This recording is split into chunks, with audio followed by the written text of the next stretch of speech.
Hi, good morning, everybody. My name is Gary Havoc, and I'm the president of the Hospital of Central Connecticut and Midstate Medical Center. And we're glad to have everyone here for an exciting announcement this morning about the COVID-19 vaccine. Over the last 4 months, Hartford HealthCare has been committed to our communities by making sure that everyone has access to the vaccines. Our mega vaccine clinics and community outreach have helped with these efforts significantly. Today, we're taking it one step further. The Hospital of Central Connecticut is proud to be the first hospital to help launch a program that will provide the Johnson & Johnson vaccine to emergency department patients all across Hartford HealthCare. That means if a patient wants to get vaccinated before they're discharged from the hospital, we're able to make that happen. This will be assessed on a case-by-case basis, given the condition of each patient and the vaccine supply. The fact that we can do so is a major step forward and absolutely part of our commitment to make sure that the vaccine is available to all those who want it. If you stop and think about it, a little over a year ago, we were dealing with our first surge of this COVID-19 pandemic. There were so many unknowns, so much uncertainty. Fast forward to now, it's been an incredible process. Hartford HealthCare has administered 300,000 doses of this vaccine. It's just incredible what's been accomplished in such a short amount of time. Now it's my pleasure to introduce you to Jeff Flax, President and CEO of Hartford HealthCare. Jeff, please.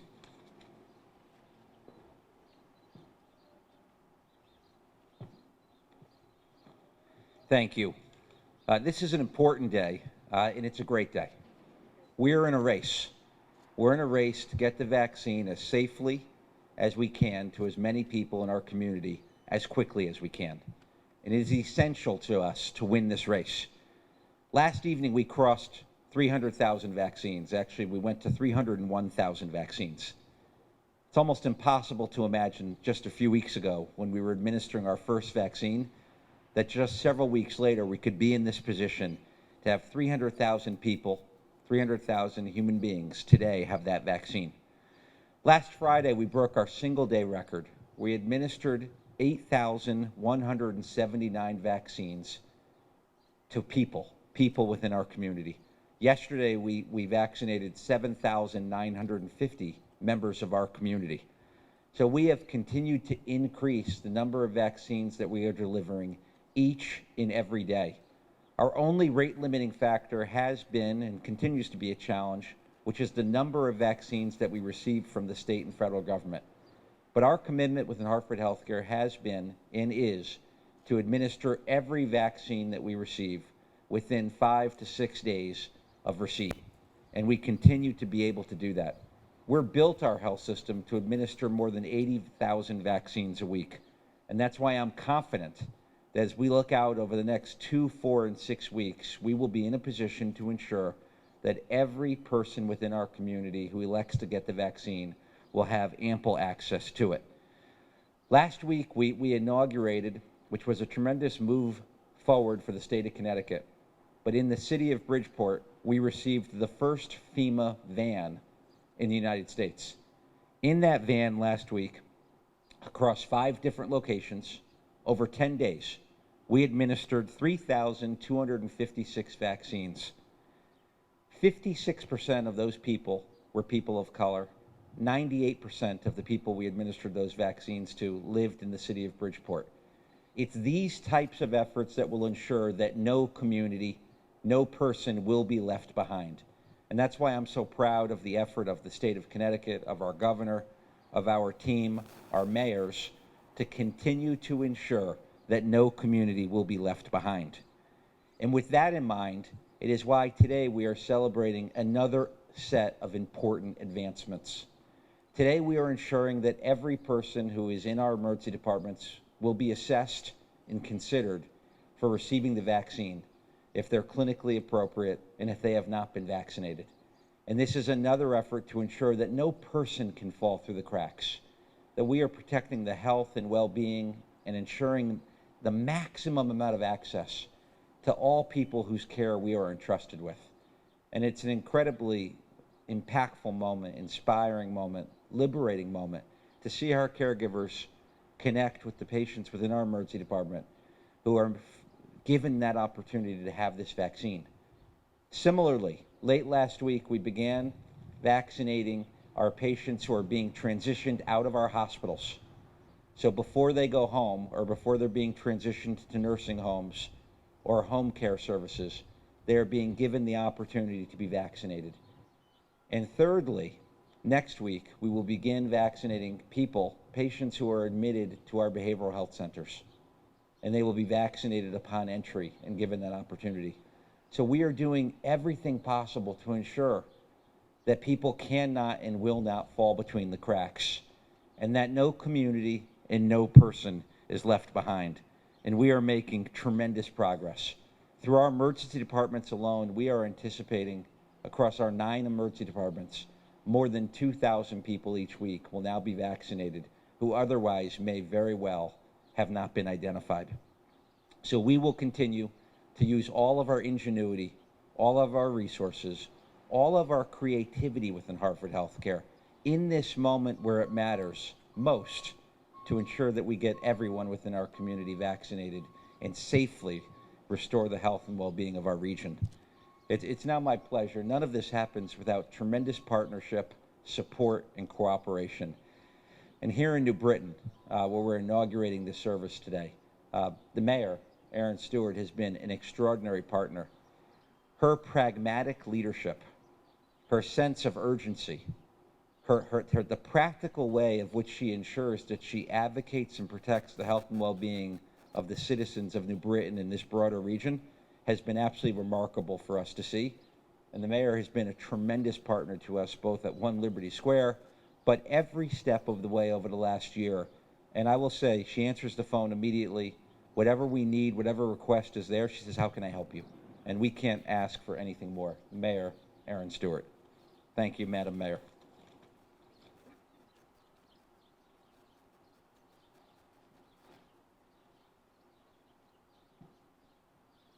Thank you, Mr. Flack. Appreciate it. El Presidente. Thank you. And thank you, Mr. Havoc, and thank you for inviting me to be here today to talk about this incredible effort. You talk about creativity and ingenuity, and those are the key points in getting access to the vaccine in communities, especially like New Britain. You have to think about getting creative. You have to bring the vaccine to where people are. We have to meet people where they are and give them this option. And that's exactly what is going to be done here at the Hospital of Central Connecticut campus in the emergency room. Navigating the vaccine registration process has, been difficult at times. We've all been experiencing that, but again, we talk about access being the #1 priority, and it has to be the #1 priority. From the beginning of this vaccine rollout process, Hartford HealthCare and the Hospital of Central Connecticut have been incredible community partners to the city of New Britain. They have increased our access for our community members tenfold with the work that they have done to ensure that our members of this community can get the vaccine. The door is crazy at 1 Liberty Square, at the mega clinic down there. I mean, you are talking about hundreds of people walking through the door on a daily basis, to the point where, the people in the area have been complaining to me about traffic problems, and that's fine. I want to know that there's traffic problems in that area, and that's a good sign to me if we're having that problem, and one that we can solve with simple cops and traffic details. But those things don't happen without community partnerships and working together like what we've truly done here. Once again, Hartford HealthCare and Hospital of Central Connecticut are stepping up again to help our community and increase access to this vaccine by making sure anyone who comes to a Hartford HealthCare emergency room is admitted and will be able to get that Johnson & Johnson vaccine if they'd like it. That includes this very busy emergency room at the Central Connecticut campus here in New Britain. I can't thank both of the organizations enough. I can't thank everybody enough. I'll certainly try for the impact that they've made on our city and on our residents throughout this rollout process. You've been a beacon of hope. You truly have been. Hartford HealthCare has been a beacon of hope to our communities during these challenging times, and we appreciate all that you continue to do for us, and we're very grateful. Thank you.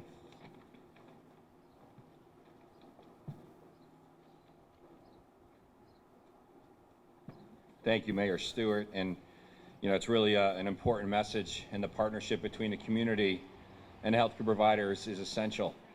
And so, I like to call some of our healthcare providers, our frontline staff, the angels among us. And this morning we have a representative from that staff, from our team, Erica Paz is going to share some of her comments and insights this morning. So Erica, please. Hello, everyone. So my name is Erica Paz, and I have been a nurse here. I'm going on 15 years in the emergency department. And I have to say, I am very proud to be a part of Hartford HealthCare. And I feel like I'm going to get a little emotional because out of my 15 years as a nurse, this last year, working in the emergency department, we come across many obstacles, we deal with a lot of tragedy. But I have to say that this last year was the most difficult time of my life, the most difficult time of my entire career, and it's hard to put that into words. When I was asked to describe what last year was like, I was one of the leaders in the department. I was the charge nurse every shift when I came in, and so my job was to maintain the flow and function, to make sure that the patients are being cared for safely and efficiently. And a lot of my job was coaching and mentoring the staff, letting them know that they're doing a great job, that it's going to be okay, when some days I myself was afraid and didn't think that it was going to be okay. You know, we had patients coming in at one time at such an influx where it was scary, it was nerve-wracking, and it was difficult to see patients at their most vulnerable and lowest point in their lives, struggling and not having that family support, you know. I feel like as a culture, our common language is family support, and family support when we're not feeling well. And in nursing, we preach family-centered care. And during this pandemic, we had to, you know, strip some of that away from the patients. And I shouldn't say strip, but, you know, get creative with ways of communication. You know, we had iPads that were provided by IT. Some of the nurses, we would pull out our own cell phones to help communicate with families. We did whatever it took because we wanted to know that if we were on the other end, we would want someone to reach out to us and be that medium, that go-to person. And I think that as an ED and as an organization, we did a really great job at, you know, caring for our patients safely and keeping their families informed, you know. And I have to say, as difficult of a year as it was, I think our entire staff rose to the occasion. And it was due to the support of our executive leadership team, you know, our ED leadership, and just the camaraderie amongst the emergency department, our staff, you know. I feel like it takes a certain personality to work in the ER, and it really does. And no matter how scared we all were at certain points, when a patient came in respiratory distress or requiring our attention, our fears were beyond us. They were behind us. We jumped in, we knew what to do. And we did whatever it took to support the patients and the families. I would say at certain points, we would tell each other, at this pace that we're going, like, this just isn't sustainable some days. It was hard. And then come December, the end of December and beginning of January, we had this weird, surreal wow moment where, you know, most of us are vaccinated. We're comfortable in going into rooms. Infection rates among staff members declined, and the influx of patients decreased drastically. We had staff members that were vaccinated and caring for their sick family members who were not getting sick. So it gave us all a reassurance that we have to have faith and belief in this vaccine and in the science. You know, I was vaccinated and I was nervous. I was fully informed. I knew the benefits. I believed in the science, but even then I was nervous. A lot of our staff were nervous. But the one important thing was that my fear for getting COVID was much greater than my fear of the vaccine. And that's what I had to continue to remind myself. And this is why I feel like it's so important for everyone in the community to consider getting vaccinated. And I'm beyond thrilled that our little ER, small but mighty, is offering this to our patients. You know, we are the mirror of society. We are the safety net for our patients. You know, when there's a flu outbreak, they come to us. When a bus crashes, they come to us. When there's an Ebola outbreak, they come to us. So I feel like this is such an important avenue for us to, you know, educate our patients one-on-one, help guide and, you know, eliminate some misconceptions with the vaccine, and help reach a minority here. So I am so thrilled that we're offering this, and I am so happy that Hartford HealthCare and the Hospital of Central Connecticut has really gone above and beyond to not only support our colleagues, but the community that we serve. And you know, that's really it. I'm so proud. I'm proud to be a part of the emergency department, and I look forward to this new journey. Thank you.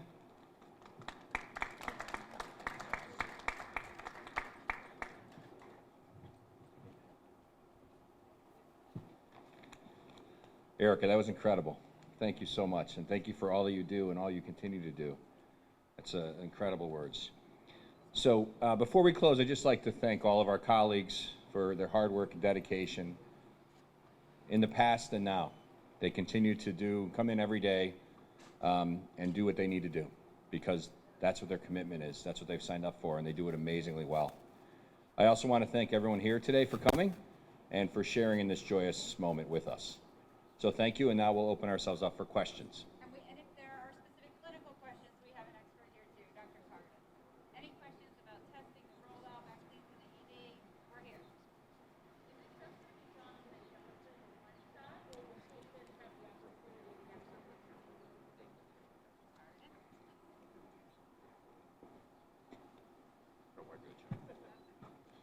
Hi, Dr. Jim Carden, Hartford HealthCare. We are focusing on Johnson & Johnson simply because of the requirement for one dose. And currently we have a lot of enough supply of that to make sure we can meet the need.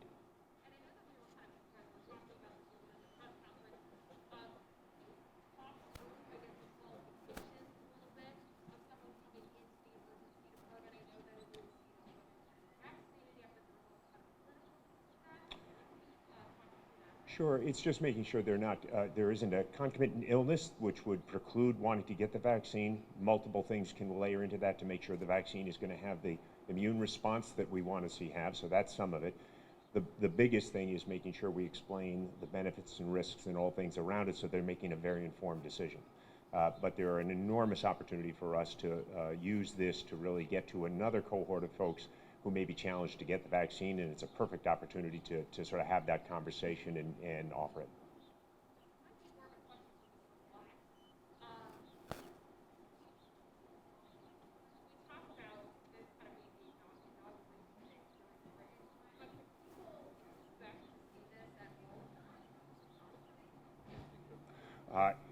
The answer to that is yes.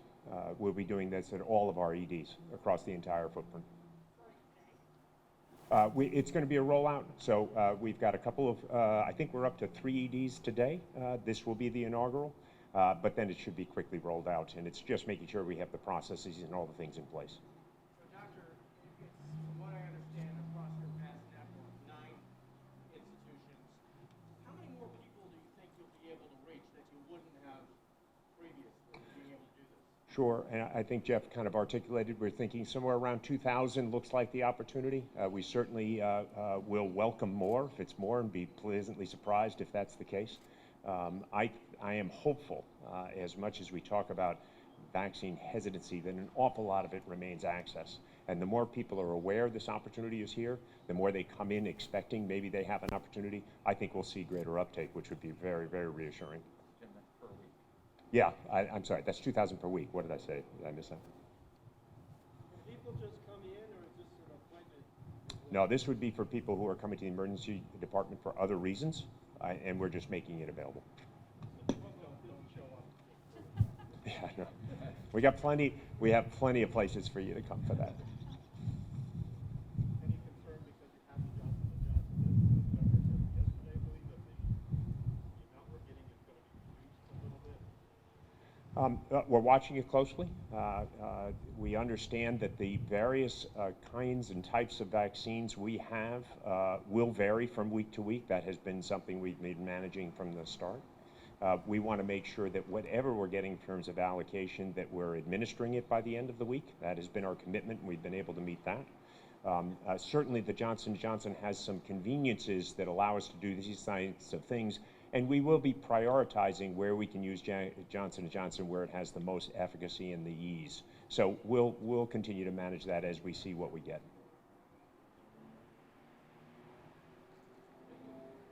My pleasure. Thank you.